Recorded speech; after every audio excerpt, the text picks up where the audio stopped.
Occupy Wall Street is having a profound effect, and it's working. We've been in this now more than a month, and it looks like it's sweeping the country, it's sweeping the globe. The 99% that are the have-nots relative to the 1% are outraged, and they're finally taking action to do something to change that situation. And of course, we should. And what we're doing is we're standing up. We're saying that we're going to not allow this to continue. We need to straighten out how our Congress is acting. We need to have corporate America not dominate and control everything. We don't have enough in the way of jobs. We don't have health insurance. We don't have a lot of the things that we had years ago when the economy was better. And of course, we're right. It shouldn't be that way. It is outrageous. Why do the wealthy have to get wealthier than they already are? Do they want to actually take the blood that's in our veins? Is that what's is left? That's the kind of thinking that they have. And the materialism should be shared. It's something that we should be able to work for. Everybody should have the right to be able to have certain things, particularly when we're earning them and we're paying for a lot of what's happening. But I think we've forgotten about the Federal Reserve.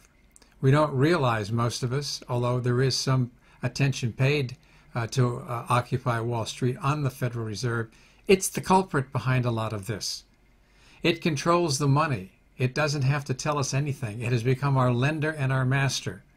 I'm wondering if it wouldn't be a good idea for us to default on that debt, start over again, and have a Federal Reserve that's part of the government, where we would control things and have a gold or silver standard that would make our money worth something again.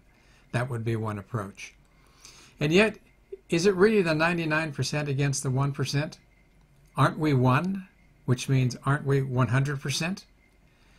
Now, there are philosophies here that are very interesting. Certainly, revolution is one way to make progress, and I'm for it. I think we should be doing revolution for sure.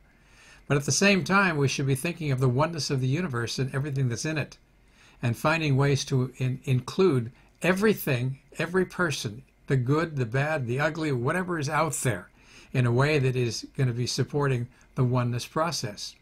And it's not impossible to do both. I think we can, but our history speaks more to revolution than it does evolution. Evolution brings us forward to a higher level of consciousness. It makes us want to give instead of take. It makes us want to love.